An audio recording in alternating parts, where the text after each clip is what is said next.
Thank you very much for accepting DotDotNews interview. Today is like a special day. It happens to be the day when the Hong Kong government delivered its policy address. As we all know that the current epidemic in Hong Kong is difficult to eliminate, and also Hong Kong's latest unemployment rate is about 6.4%, the highest in 16 years. And also the average waiting time for public housing is around 5.6 years. So in short, Hong Kong is actually facing serious challenges in terms of the epidemic, economy, and also people's livelihood. And we just want to know that also like the government has like adjust some of the issues with solution like the Lantau Tomorrow Vision and to like adjust the land use problem. Do you think it's an efficient way to do that? For a change, this time the policy address had put forward many long-term proposals for resolving our supply side problems, such as enhancing opportunities for young people to work in the Greater Bay Area. The Lantau Tomorrow Vision is a very long-term land production project. One item coming up very soon, funding for feasibility study at the cost of 550 million Hong Kong dollars. Even that study alone will take 42 months.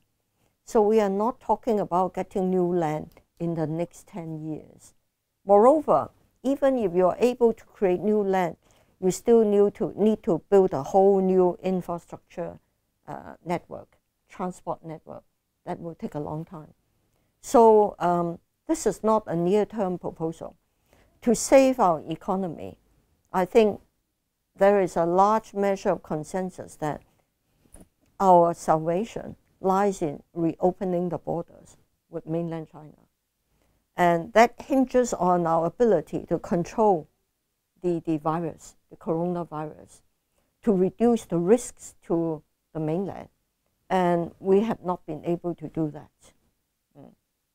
And Mrs. Lam has announced that, the government is already mandating high-risk groups such as taxi drivers for testing. She is considering whether it is possible to relaunch a community-wide testing program. I think that is necessary. We need to find out, we need to identify those who are infected, isolate, trace, and control. I think the government really has to bite the bullet and decide whether it would implement a mandatory community-wide testing program or just continue to adopt the existing strategy of suppress and lift if there is a spike, and then drag on until we have the vaccine.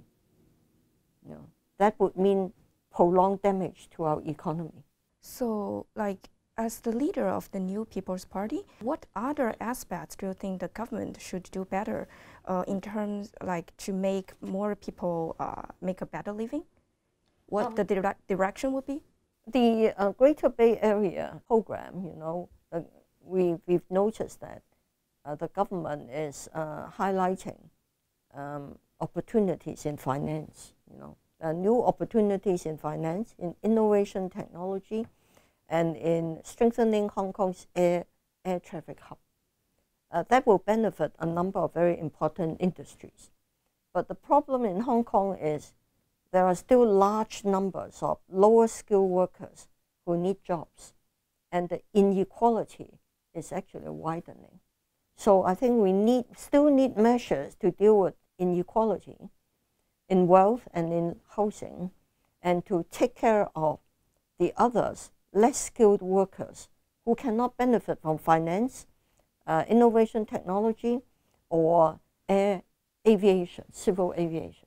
The chief executive has said that the policy address will involve like Hong Kong's integration into the overall development of the Greater Bay Area, and also also into the overall development of the whole country.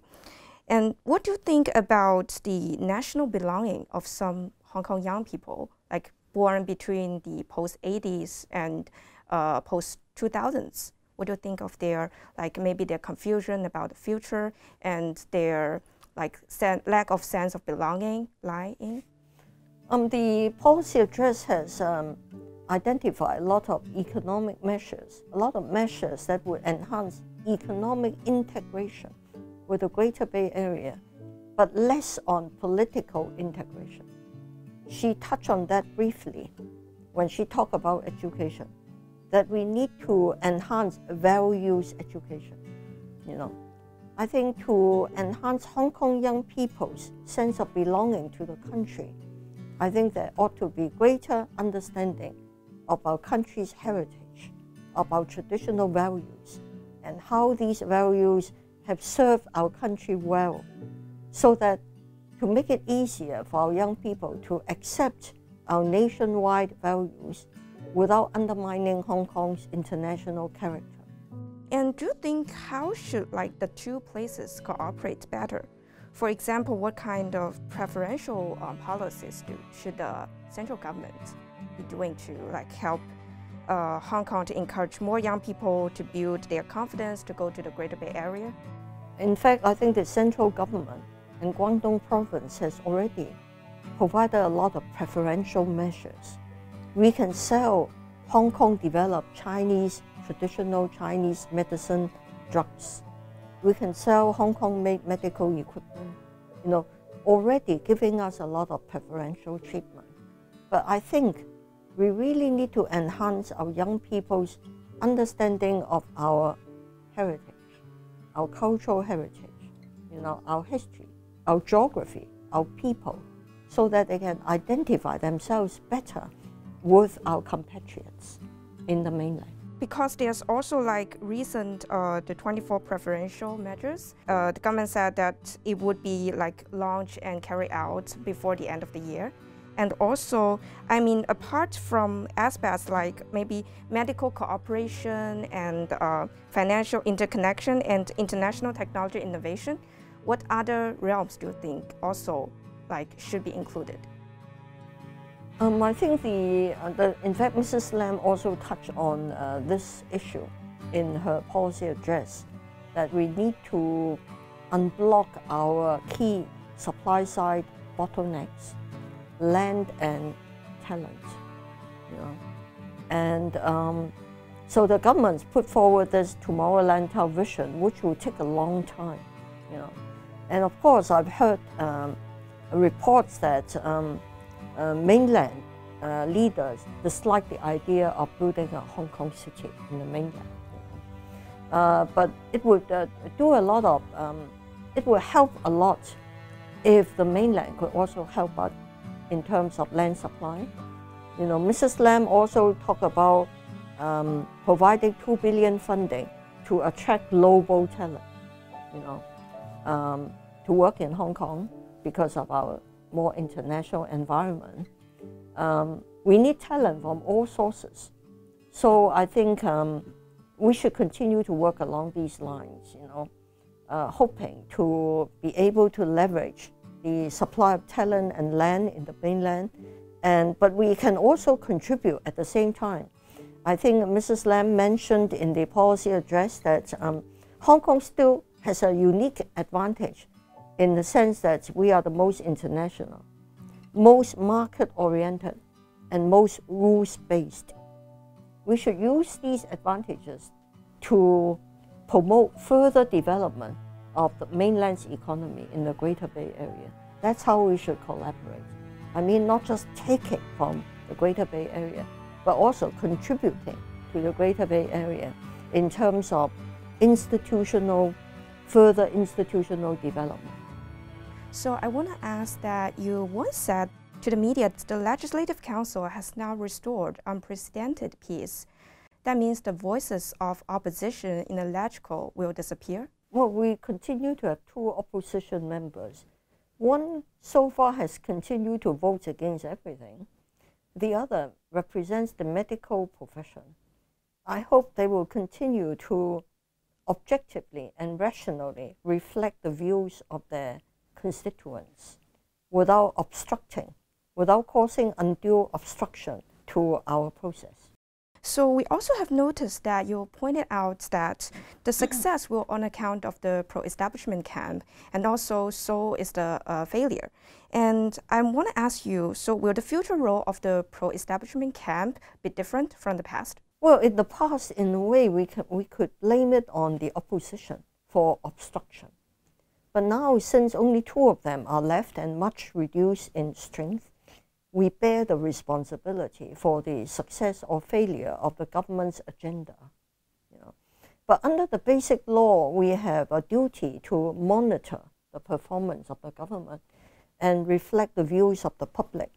So we really have to carry out our role very seriously to support the government where such support is justified and necessary, and to monitor the performance of the government and voice our criticisms if there is waste, unnecessary duplication, waste of public resources, or policies that are not in line with public expectations.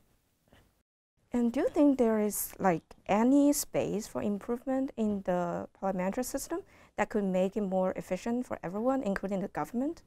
I think we need to review and revise, actually update our rules of procedure, because the Legislative Council is autonomous in setting our own house in order, And our rules of procedure, we inherited them from the British administration before 1997. In fact, many of the rules are quite outdated, So I think we are going through a process of review and updating so that in future we can operate in a more efficient manner. And last question, what advice do you have for young people, on the pro-establishment side?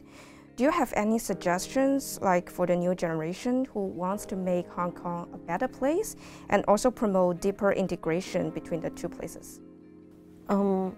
I would urge our young people to have an open mind, to look at China not only from the prism of the Western community, but also in terms of our own history, and embrace the opportunities offered by the continuous economic development of our country. Let the world see a colorful Hong Kong, and let Hong Kong see a colorful world.